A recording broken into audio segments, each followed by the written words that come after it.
The house stood apart, not merely geographically, but temporally. It was a structure built of memory and neglect, a monument to stillness, its weathered clapboards draped in peeling paint the color of old bone.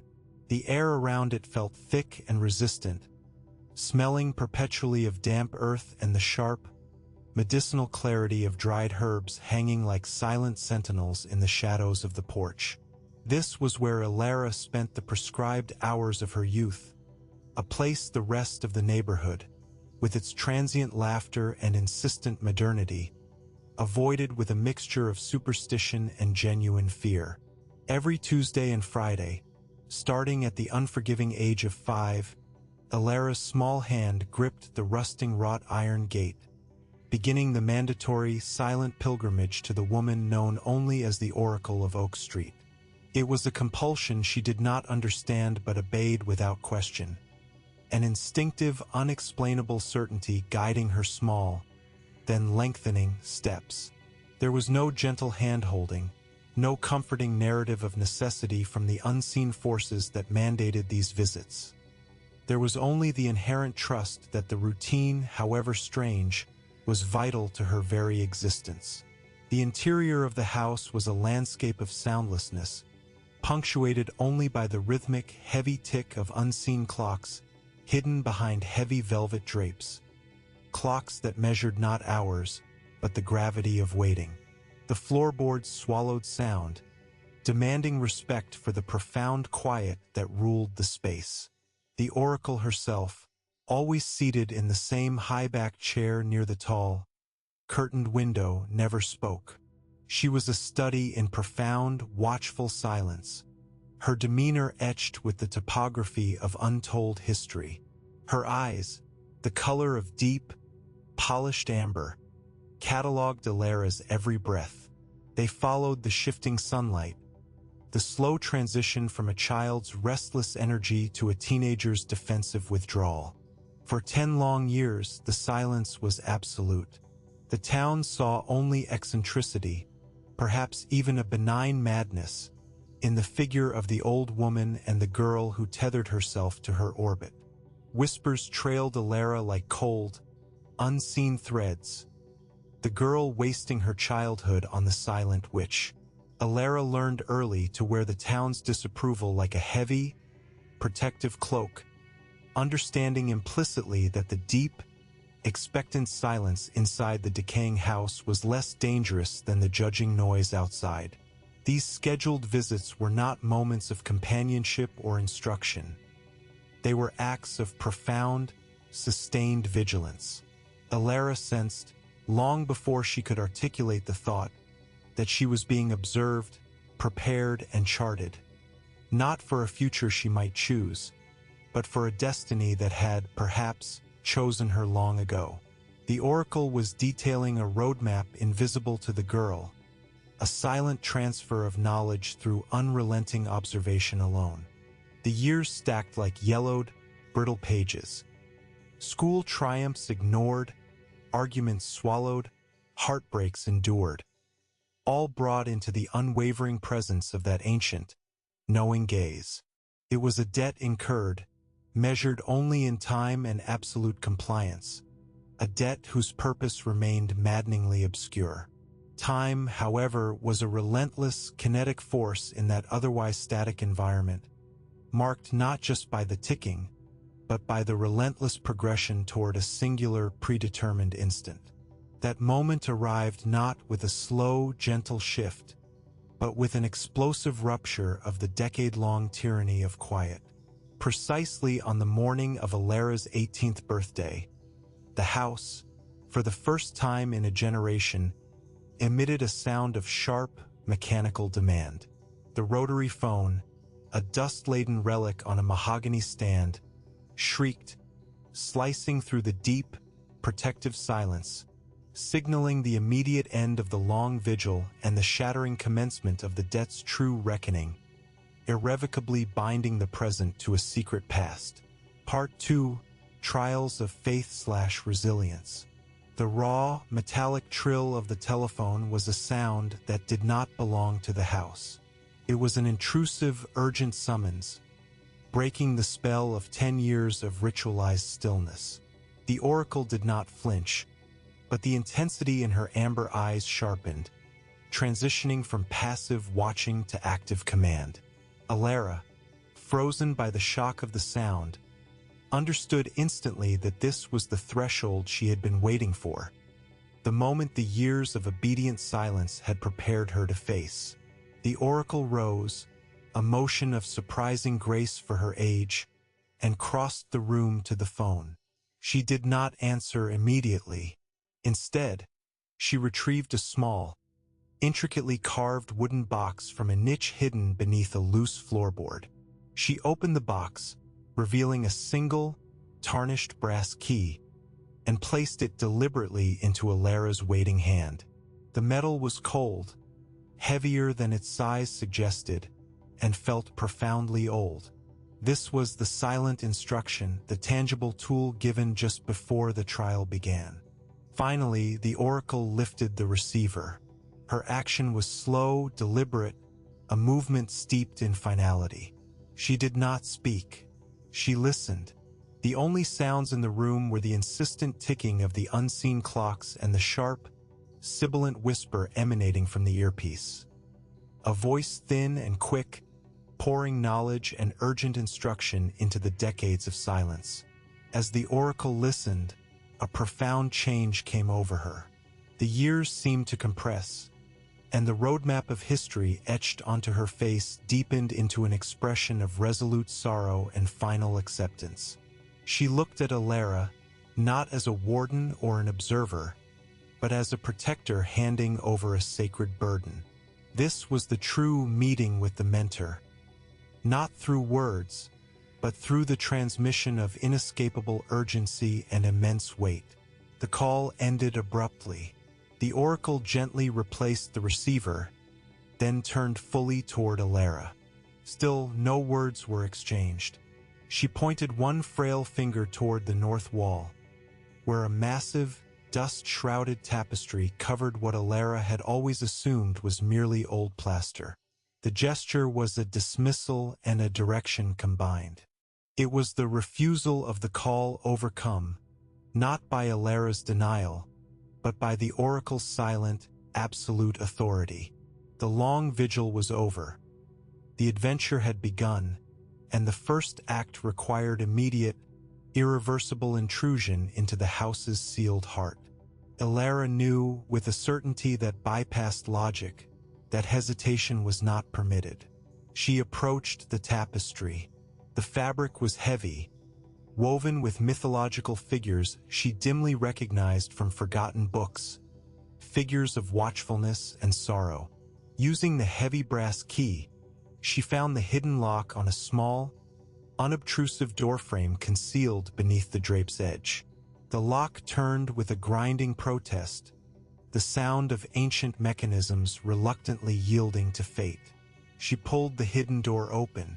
The air rushing out was colder, thinner, smelling of dry subterranean tunnels and mineral dust. It was the smell of secrets carefully preserved.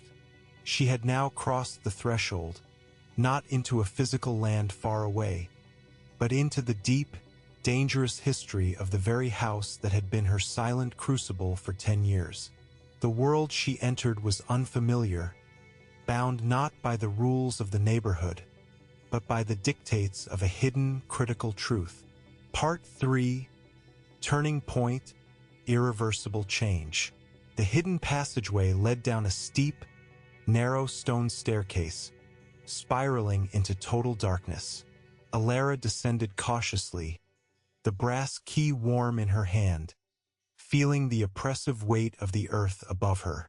The oracle remained above, silent, watching the opening, signifying the definitive break from Alara's ordinary world.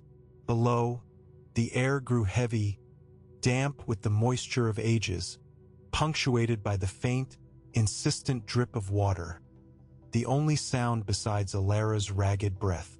The passage opened into a circular chamber carved directly into the bedrock. It was not a typical basement. It was a sanctuary, a subterranean library dedicated to preservation and vigilance. Shelves of ancient, leather-bound texts lined the walls, each one meticulously numbered but unreadable to Alara. In the center of the chamber, illuminated by a single shaft of light filtering down through an ingeniously concealed vertical vent, stood an elaborate wooden frame cradling a single, massive, brittle scroll. This scroll was the heart of the mystery, the anchor of the decade-long vigil. As Alara approached, she saw that the scroll was not written text, but an immense, meticulously detailed map. It wasn't a geographical map of the known world, but a celestial chart overlaid onto a localized representation of their coastal region. A map of energy, alignment, and hidden vulnerabilities. Touching the parchment sent a sudden, profound shock through Alara, a rush of cold realization that bypassed thought. She understood intuitively the true nature of the oracle. The woman was not a neighborhood eccentric. She was a keeper, a silent guardian of a specific temporal and energetic alignment that protected the town from forces unseen but profoundly real. The mandatory pilgrimages had not been visits. They had been training, a decade spent stabilizing Alara's innate psychic resonance, preparing her to become the next custodian of this fragile balance. The map revealed the truth. The cryptic message received via the rotary phone was not a personal instruction, but a warning. A critical nodal point on the subterranean energy grid, marked on the map by a star cluster aligning precisely with a deep-sea trench just offshore, was failing.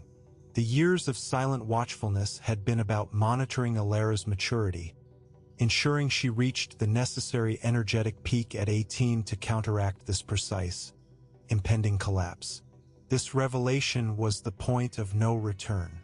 Alara realized the immense burden placed upon her, the collective safety of the entire community, the lives of those who had scorned her, rested upon her capacity to utilize powers she had yet to fully grasp, inherited through a lineage of silent guardians.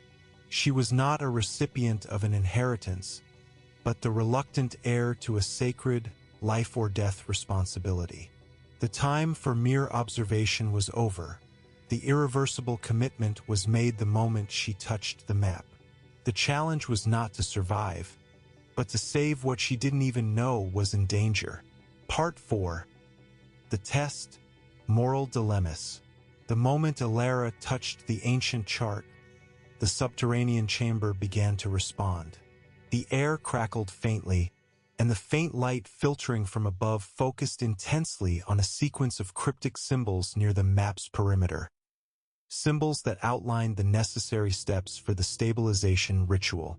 This was the commencement of the tests. Alara ascended from the chamber, clutching a small vial of iridescent, heavy liquid, the elixir required for the ritual, carefully stored in a recess beneath the map. When she reached the main floor, the house felt different. The silence was gone, replaced by a low, humming vibration, a deep, pervasive anxiety emanating from the earth itself. The oracle was no longer by the window. She stood by the front door, wrapped in a heavy, dark cloak, her face obscured by shadow. The oracle pointed towards the town. The ritual required Alara to plant the vial at the precise nexus point marked on the map, a spot in the abandoned, rotting docks where the town met the churning sea. This test involved not physical strength, but moral courage. The journey required her to pass through the town square during the peak of the evening rush, forcing her to confront the very community that had ostracized her, carrying the visible sign of their secret protector. As Alara walked through the streets, the change in her was palpable. The frightened girl who once accepted the town's disapproval now walked with an unshakable, if terrified, sense of mission. She was an alien figure, solemn, focused, carrying a strange instrument of power, her eyes reflecting an urgency the oblivious townspeople couldn't comprehend. She passed the familiar faces, the judgmental whispers replaced by confused stares at the girl who had suddenly materialized from the hermit's house. The true dilemma arose at the boundary of the docks. The oracle had given her a secondary instruction. There was a false protector, a man named Silas, who believed he was destined for this task and had prepared a counter-ritual rooted in selfishness and fear, designed to save only his own family. He was not purely evil, but terribly misguided, his actions driven by a profound lack of faith in the collective. Silas, waiting at the docks, spotted Alara immediately. He approached, eyes wide with fanaticism, attempting to seize the vial, believing Alara was interfering with his divinely appointed duty. The test was simple. Could Alara, who had only known silence and isolation, assert the necessity of collective action against a human antagonist driven by understandable, albeit damaging, self-preservation? She did not fight with strength. She met his aggression with an intensity born of the oracle's decade of watchful preparation. She held the vial aloft, her steady gaze conveying the terrible truth of the impending collapse, forcing Silas to pause, confused by the unexpected, profound power in the eyes of the girl he had dismissed as a strange child.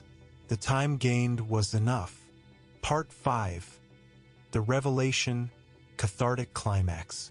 Alara sprinted past the momentarily stunned Silas, reaching the precise, crumbling pier marked on the map. The air here was violent, heavy with the sound of the ocean churning unnaturally beneath the pylons. The sea was dark and agitated, reflecting the instability of the energy nexus below. This was the approach to the inmost cave, the precipice of the central ordeal. The ritual was simple, yet demanded absolute focus. She had to breach the outer skin of the docks, a spot marked by 3 interlocking brass rings barely visible at low tide, and pour the elixir into the agitated waters at the moment of highest energetic disturbance. Suddenly, the oracle appeared behind her, silent, a shadow against the dim light of the harbor. The oracle raised a hand, tracing a pattern in the air that resembled the symbols on the subterranean map. This was the final, silent mentorship. A profound pressure descended upon Alara, a feeling of universal vibration that threatened to tear her awareness apart. This was the ordeal. The energy nexus beneath them surged, a sudden, blinding flash of green light erupting from the water. The shockwave hit Alara, forcing her to her knees. This was the true test, maintaining control and focus while her very essence was assaulted by raw, uncontrolled power. The pain was immense, a cleansing fire that burned away all traces of doubt and childhood fear. She understood in that agonizing instant that the decade of silence had been designed to build an impenetrable shield of self-possession. With a gasp that was swallowed by the screaming wind, Alara crawled forward, the vial slippery in her hand. She pressed her fingers into the brass rings, feeling the cold metal anchor her to the earth, countering the swirling chaos. She uncorked the vial and poured the iridescent fluid into the churning water below. The effect was instantaneous and deafening. The green light intensified to an impossible brilliance, then imploded inward, drawing the chaotic energy back into the earth. A deep, resonant hum replaced the violent agitation.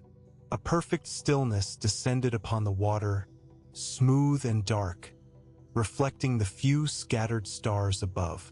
Alara collapsed, utterly drained, but profoundly aware of the success.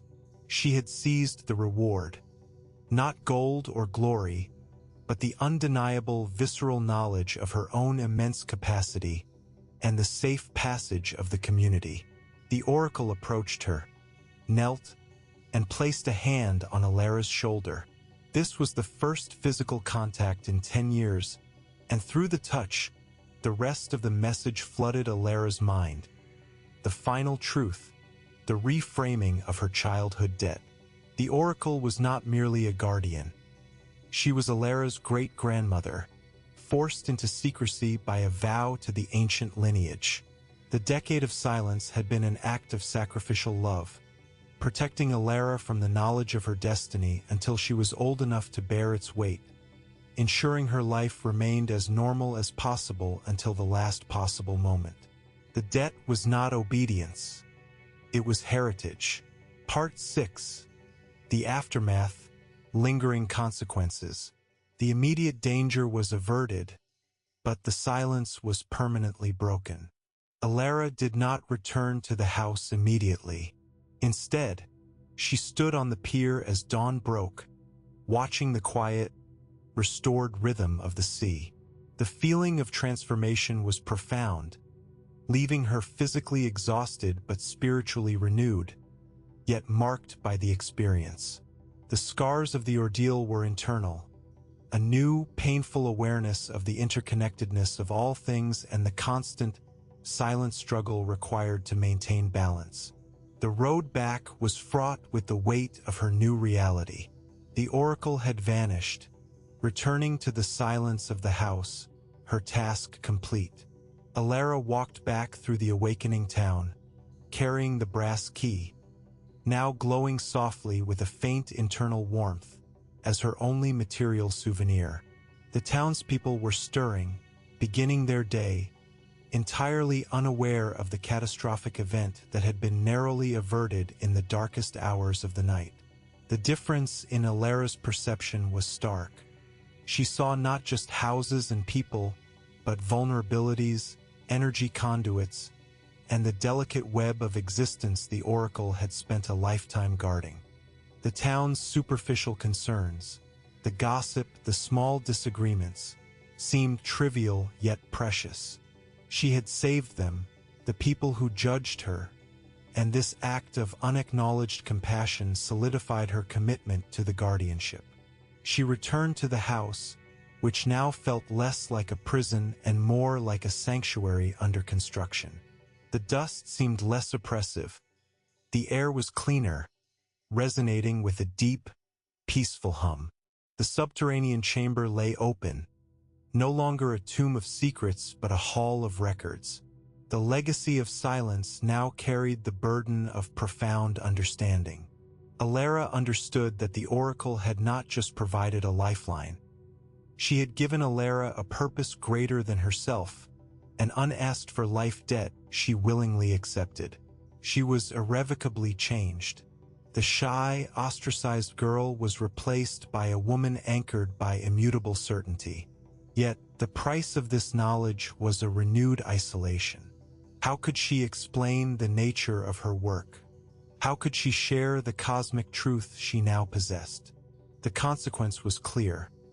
She was now entirely alone in her awareness, bound to the same silent vigil her great-grandmother had endured, watching the rhythm of a world that remained oblivious to its silent protectors.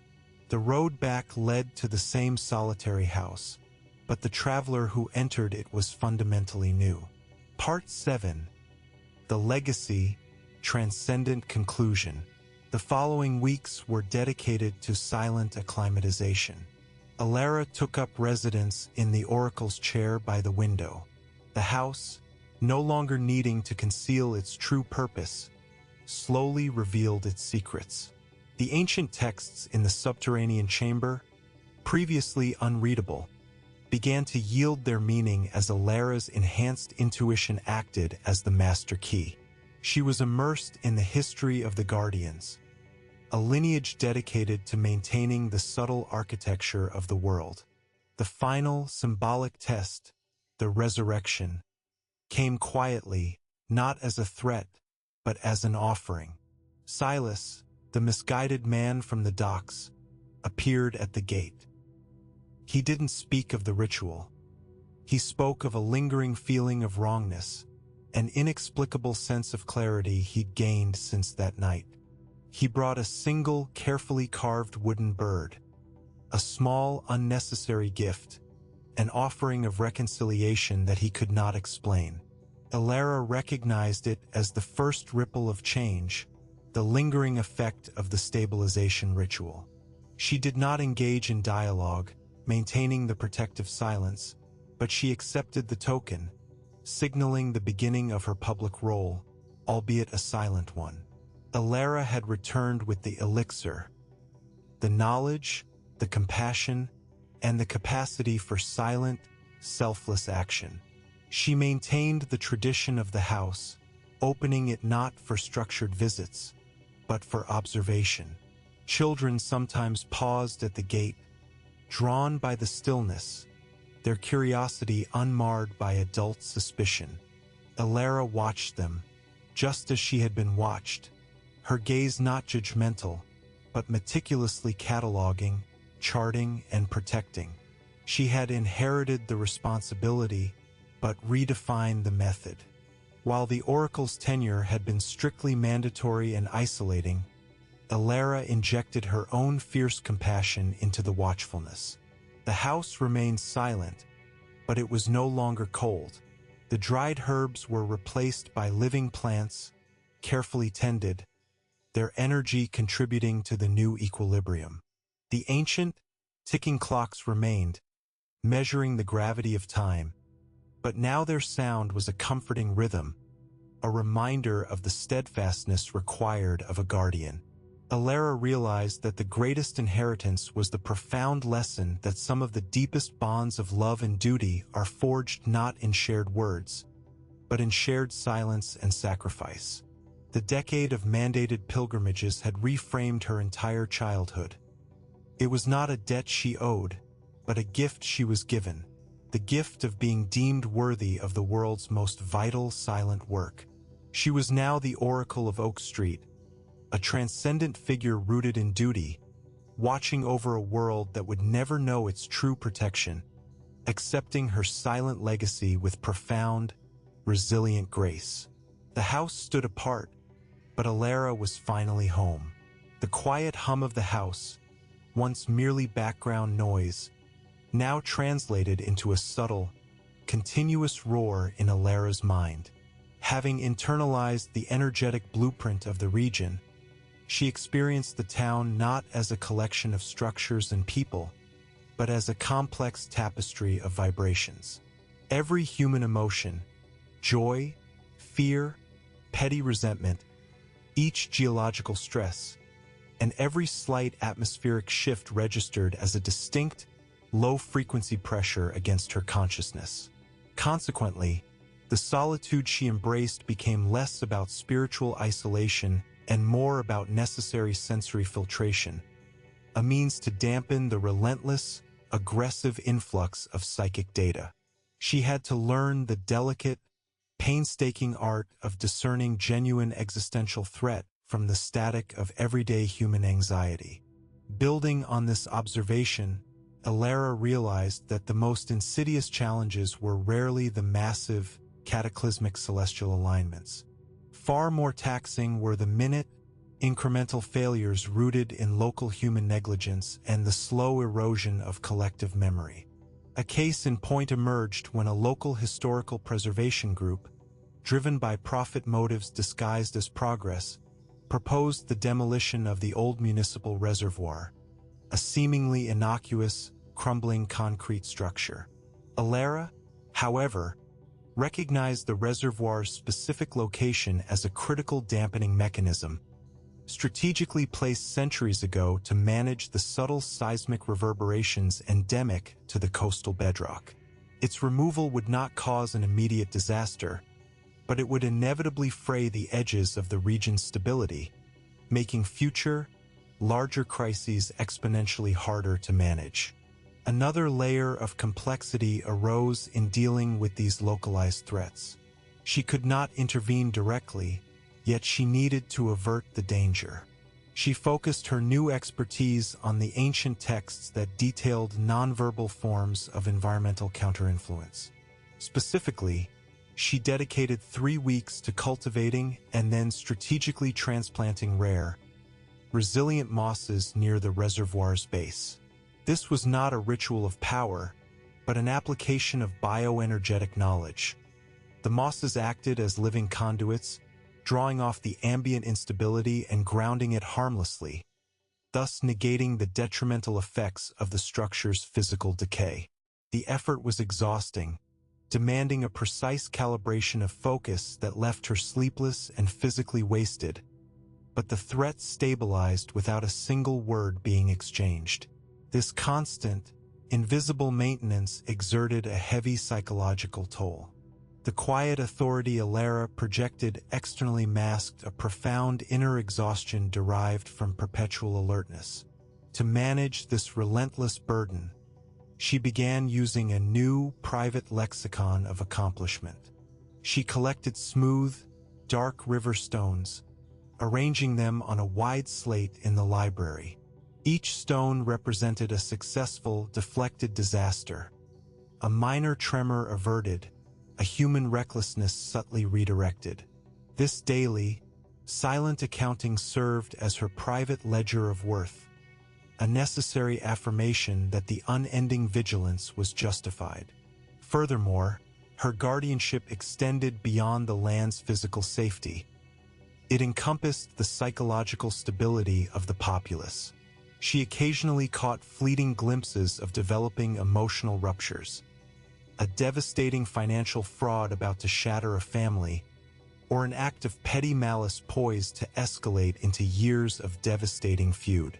Recognizing that a fractured community was a vulnerable one, she learned to subtly adjust the energy flows during these moments, applying focused pressures that nudged fate toward reconciliation rather than disaster. This nuanced effort required infinite patience, making sure the small, delicate mechanisms of human connection continued to function smoothly, allowing communal resilience to take root naturally, unforced by divine fiat, but supported by her unwavering, hidden effort.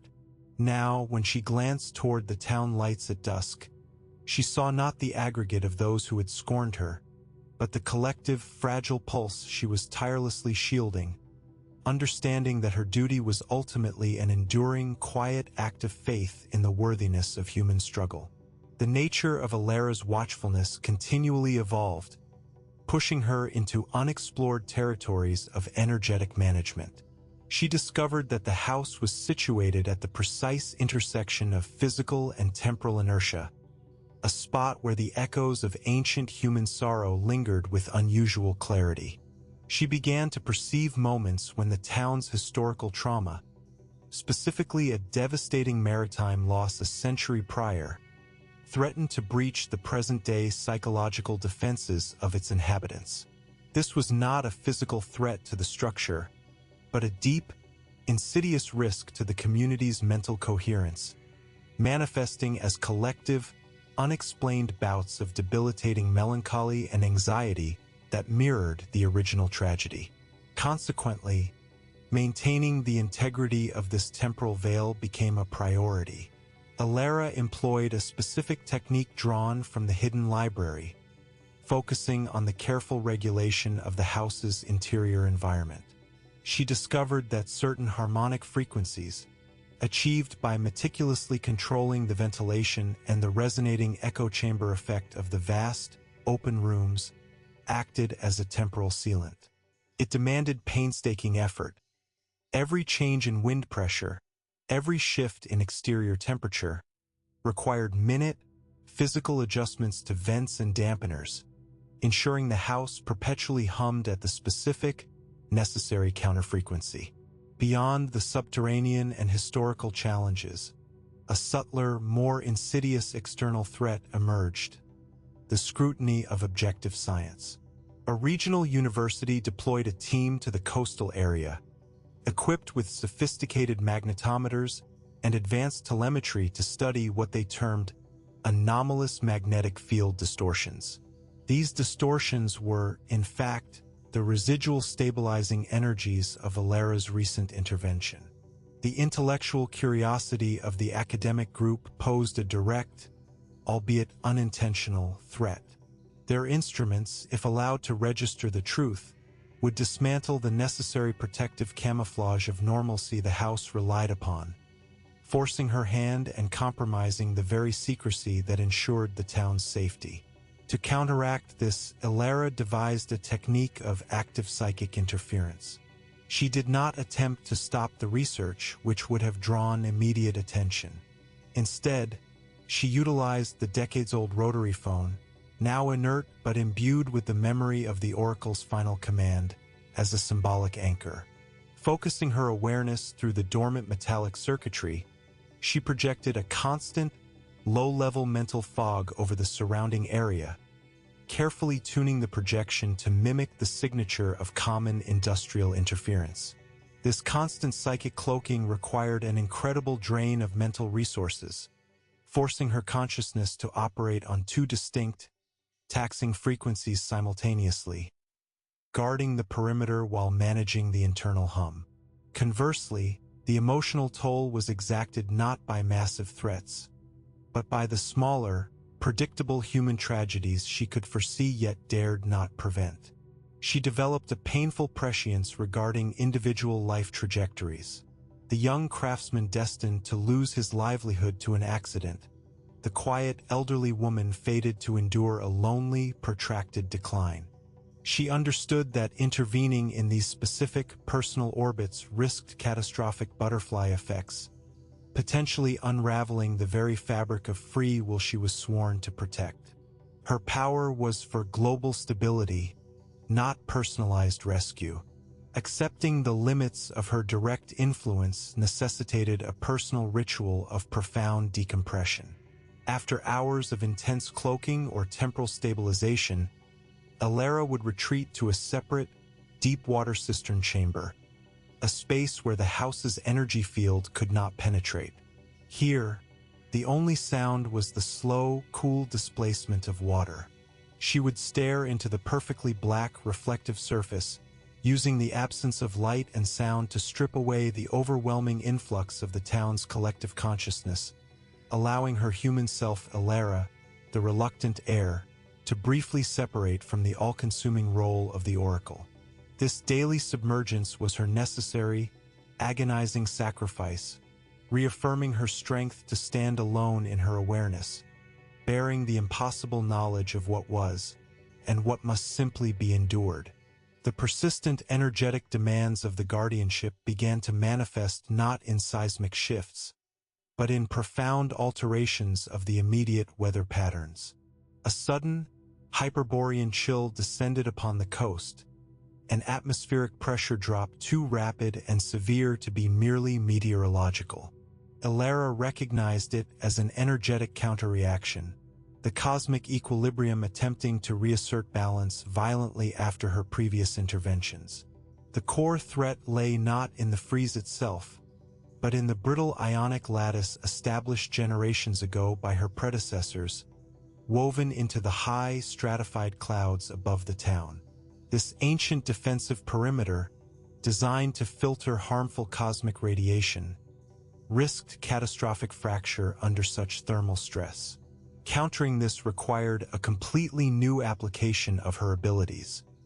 She had to project a controlled, specific frequency of thermal energy, stabilizing the molecular structure of the lattice from below. It was an immensely delicate operation, requiring her to become a living thermal regulator, working entirely by intuition against the vast indifference of the sky. Adding complexity to this mandate, the most insidious of her challenges often stemmed from the clash between ancient architecture and modern infrastructure. The town, in its relentless pursuit of connectivity, had authorized the laying of vast fiber optic cables throughout the bedrock. While seemingly benign, the constant narrowband electromagnetic hum of the network was slowly degrading a specialized, crystalline silica layer that served as a natural barrier against deep earth corrosives. To prevent a slow, structural collapse of the deep stability mechanism, Elara could not simply disrupt the modern network. Instead, she devised a clandestine countermeasure. She procured specific, high-density obsidian shavings, a mineral known for its capacity to absorb and redirect stray electromagnetic energy, and under the cover of a dense midnight fog, spent 4 arduous nights stealthily distributing them around key network hubs. This task demanded an unsettling blend of high-level esoteric knowledge and the practical discipline of a nocturnal, urban infiltrator. Yet, the greatest psychological burden remained the quiet tragedy of inevitable human error. Elara developed an uncomfortable prescience regarding decisions predicated on short-sighted convenience. She witnessed, through the house's concentrated field, the exact moment a well-meaning local committee chose a cheaper, structurally unsound polymer for crucial seawall repairs, unaware that the material would fail catastrophically during the spring equinox tides 5 years hence. The knowledge was the corrosive agent in her peace of mind. She was permitted to stabilize the energetic currents, but not to rewrite human free will or mandate material choices. Her duty was reduced to a terrifying form of temporal triage. She could only focus on ensuring the town's energetic reserves would be sufficient to contain the inevitable flood, rather than preventing the wall from falling. In stark contrast to her clandestine physical efforts, Elara began experimenting with a refined method of indirect guidance, leveraging the house's focused spiritual authority for subtle community benefit. She introduced a brass, liquid-filled sphere, an old navigational instrument, into the main sitting room. Under the guise of a beautiful, antique fixture, she allowed local artists and civic leaders to view the sphere while making difficult choices.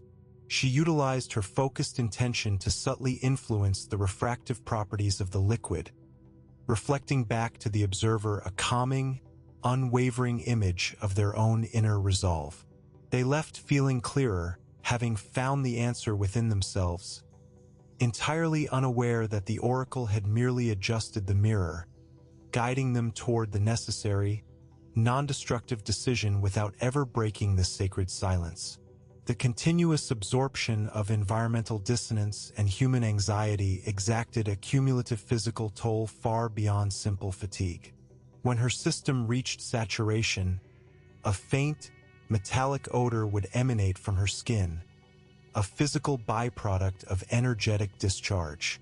To manage this systemic overflow, she constructed a small, shielded greenhouse on the east side of the house, cultivating a species of luminous desert fungi with an unparalleled capacity for transmuting heavy, residual vibrations. She would spend her twilight hours tending this unique, glowing garden, allowing the fungal organisms to draw the toxic spiritual residue from her system, viewing the act as a necessary, symbiotic exchange. Her legacy, she recognized, would not be measured in years, but in the accumulated, unacknowledged instances of silent, sustained sacrifice. Nevertheless, the most challenging aspects of Elara's guardianship often originated not from the deep architecture of the earth, but from the ephemeral canvas of the sky. Following the stabilization of the high-altitude lattice, a new distortion emerged, rooted in the town's growing industrial encroachment. Specifically, the harsh, concentrated illumination from a newly erected coastal aquaculture facility began to scatter the nocturnal light spectrum, creating an unnatural glare that disrupted the specific flight patterns of the local, migratory terns. Elara knew, from reading the most obscure sections of the inherited texts, that these particular avian routes served as crucial natural conduits, transferring and equalizing minute atmospheric electrical charges across the coastal zone. Their disorientation threatened to imbalance the local electrostatic field, risking localized, violent microstorms. The solution required ingenuity divorced entirely from brute force. Elara turned her attention to the house's less-used resonance chamber, a small attic space lined with various thin, highly tuned slate panels. She began the painstaking process of crafting tiny, wind-activated slate chimes, cutting the mineral panels to precise widths that would generate very specific counterharmonics. She then strategically positioned these chimes along the perimeter fence, allowing the natural sea breeze to activate them. The resulting sound was almost imperceptible to the human ear, a soft, crystalline whisper. But for the Terns, this acoustically patterned sound acted as a form of auditory camouflage, effectively masking the disruptive light frequencies and guiding their ancient paths back into correct alignment. This exertion, demanding meticulous calculation of wind speed, material density, and resulting frequency, taxed her physical coordination to its absolute limit. In parallel with these atmospheric manipulations, the psychological burden intensified with a focus on human relationships. Perhaps the most draining aspect of her unwanted clairvoyance was the painful foresight of inevitable relational decay. Across the street lived a young couple, once passionately devoted, whose bond Alara saw slowly fracturing, not due to external tragedy, but through the quiet, mutual surrender to intellectual stagnation. She witnessed the precise moment their curiosity about one another withered, replaced by comfortable, repetitive silence. She understood that intervening directly in their conversations was forbidden, yet allowing the erosion to continue jeopardized the social cohesion she was meant to foster. Consequently, she sought to influence the environment between them. She acquired a set of rare, geode-like quartz pebbles, known in the old lore for their capacity to absorb and subtly re-emit ambient intention. During a particularly dense fog, she ventured out and buried these pebbles beneath the foundation of their shared porch. Her focused intention, channeled into the stones, was purely to amplify the frequency of pause, to momentarily disrupt their reflexive patterns, encouraging a second of true stillness that might break the habitual trajectory of indifference. It was a perilous gamble, a subtle encouragement toward introspection, hoping to spark a moment of genuine, vulnerable communication before the chasm became impassable. Building on this principle of environmental nudging, she also began curating the flow of ideas into the community. She found that the house, when activated, could subtly influence the choices of reading material left at the community library drop-off box near her street. She did not conjure books, but she would influence the memory or motivation of a specific individual, urging them to drop off a text, perhaps a rare volume on civil history or an obscure philosophical work, at the exact moment it was needed to inform a vital town council debate or spark a stalled local initiative. This was the quiet application of intellectual triage, ensuring the town's collective decision-making process remained intellectually vibrant and resistant to convenient, yet ultimately damaging, compromise. This dedicated, unseen labor cemented a further truth regarding her isolation. Her solitude was not merely a consequence of her strange destiny, but a necessary form of psychic containment. To maintain the purity and precision of her subtle manipulations, whether tuning slate chimes or imbuing quartz with intention, her own consciousness needed to remain an unadulterated lens. Any deep, ongoing emotional tether to the outside world would introduce bias, blurring the vital clarity required for her silent, objective service. This dedicated isolation, she realized, was the price of immaculate focus, an atmospheric pressure she consciously maintained to ensure the subtle broadcast of safety remained untainted. The profound depth of Alara's commitment to her inherited charge required her to master a new domain, the manipulation of temporal perception itself. She recognized that true stability depended not only on safeguarding the physical environment but also on cushioning the inhabitants from the disruptive psychological shockwaves of unexpected change. To accomplish this, she began focusing on the town's collective sense of time, using the house's core resonance to subtly lengthen the perception of duration during moments of communal stress. For instance, when news of an unavoidable factory closure reached the town, an event that, left unchecked, would trigger panic and rash, economically damaging decisions, Alara concentrated her energies. She projected a gentle, rhythmic pulse that infinitesimally slowed the town's internalized rhythm, effectively providing the decision-makers with a subtle, crucial window of psychological processing time. What was objectively 1 week felt, to them, like 10 days, allowing for measured deliberation instead of immediate desperation. Furthermore, her subtle efforts extended into neutralizing toxic spiritual remnants left by generational grievances. Across the oldest section of the harbor lay a stretch of coast notoriously prone to inexplicable accidents and debilitating bad luck, a place steeped in the unforgiven historical memory of a bitter property feud centuries old. Elara understood that this localized pocket of persistent misfortune was not due to geology or currents, but to the self-perpetuating psychic residue of ancient, unresolved enmity. Addressing this demanded a ritual focused purely on emotional cleansing, not physical correction. She meticulously created a specific form of charcoal, derived from fire-blackened ancient bogwood found deep in the oracle's storehouse.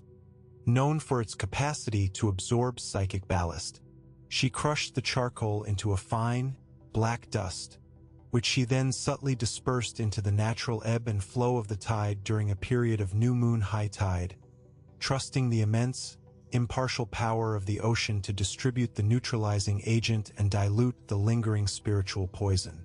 Another crucial layer in her silent defense system involved developing a capacity for predictive environmental simulation. Using a specific configuration of lenses and water basins in the sunlit attic, Elara could focus the morning light to create a miniature, localized atmospheric model. By carefully observing the spectral refractions and minute distortions within the basin, she could forecast the long-term interaction between human development and the coastal shelf's fragility years into the future. It was in this model that she foresaw a devastating cascade failure resulting from the synergistic effect of deep-sea trawling routes intersecting with vulnerable mineral deposits necessary for the region's energetic grounding. This required a proactive, highly indirect countermeasure. Knowing she could not regulate the fishing fleet, she focused her intention on subtly altering the nocturnal luminescence of a rare species of deep-sea phosphorescent algae. This increased natural glow, perfectly timed, would render the region visually unattractive on deep-sea radar for the fleet's sensitive sonar, subtly redirecting their routes away from the critical zone without alerting any human agency to the manipulation. Consequently, her perception of ordinary domesticity became acutely distorted. While the townsfolk occupied themselves with the predictable cycle of seasons, Elara was perpetually managing a dynamic, concealed battlefield. She realized that the simplest acts, like leaving a window open to the sea air, were not merely comforts, but conscious, energetic choices. The house, under her command, became a massive, finely tuned resonator, demanding constant input and calibration. She began recording the subtle, nonverbal language of the building itself, the groan of the beams, the shifting patterns of dust motes in the light, using them as diagnostic tools, reading the house's symptoms to gauge the town's hidden health. Conversely, she faced an immense ethical dilemma regarding the town's most vulnerable, the children. She could sense nascent psychic gifts in several local adolescents, gifts that, untrained, would leave them susceptible to the very energetic chaos she was struggling to manage. Yet, the price of mentorship was the imposition of her own lonely, silent path. She wrestled with the moral imperative to warn them versus the responsibility to preserve their chance at an unburdened life. Her chosen solution was indirect. She focused a constant, gentle pulse of stabilizing energy towards the town's oldest elm tree, a beloved landmark where the children frequently played. The elm, now subtly infused with her calming energy, served as a passive anchor, protecting the nascent gifts from being violently overwhelmed, offering a shield without demanding discipleship. This represented the purest expression of her inherited debt. sacrificial protection untainted by the need for recognition or the imposition of her solitary destiny upon others. The maintenance of this subtle, pervasive field of safety required a silent, agonizing dedication of will, solidifying her place as the ultimate, unseen sentinel. Reflecting on this journey so far, one begins to grasp the sheer density of the atmosphere Alara now inhabited, a reality where the visible world was merely the thin, polished surface over an abyss of energetic dynamics. The years of silent preparation had culminated not in a singular triumph, but in a continuous, grinding operation of maintenance. She was the solitary, unacknowledged cartographer of the unseen, perpetually charting the shifting fault lines between human nature and cosmic necessity. The house, once a fortress of inexplicable duty, had transformed into an immense, complex machine, requiring her constant, intuitive calibration. Every movement she made, every conscious stillness she maintained, was a necessary adjustment to a massive, fragile mechanism. She became a living governor, regulating the overwhelming pressure of collective anxieties and the subtle, disruptive tremors that emanated from deep within the Earth's structure. Her consciousness was the ultimate instrument, forced to absorb and transmute the inevitable dissonance that arose from the town's chaotic proximity to critical stabilizing nodes. This unending vigilance resulted in a systemic exhaustion that transcended mere sleeplessness. It was the weariness of a soul operating outside the gentle confines of temporal cushioning, dealing simultaneously with immediate threats and looming, decades-distant catastrophes. The great irony of her sacred task was that success mandated absolute obscurity. Her most profound achievements, the subtle deflections of meteorological chaos, the careful redirection of detrimental intellectual currents, the gentle amplification of communal goodwill, were only verifiable by the absence of disaster. Her mastery was measured in averted crises and sustained normalcy, a perpetual act of self-effacement for the greater, oblivious whole. This necessity created an insulating layer of profound loneliness, a spiritual airtightness essential for preserving the objective clarity her work demanded. She was a hydro dam keeper, eternally managing catastrophic volumes of water, yet forbidden to ever share the source of the hidden flood with the valley dwellers she protected. This existence was defined by agonizing moral algebra. She was a silent witness to the predictable self-inflicted wounds of the community, the petty squabbles, the short-sighted economic choices, the quiet erosions of individual hope. Her power was immense, yet bound by the mandate of non-intervention in the domain of free will. She could secure the perimeter, but she could not mend the broken internal structure of human connection. To see the lines of potential tragedy so clearly, yet to be confined to only strengthening the community's resilience against those tragedies, constituted the heaviest part of her inherited debt. It was the sacrifice of immediate personal compassion for the sake of ultimate, collective survival. As Alara sat by the window, feeling the low, steadfast hum of the house settling around her, a sound now signifying not oppressive silence, but balanced power, the final implications of her youth's mandated pilgrimages converged. The decade of watchful stillness was not merely about teaching obedience.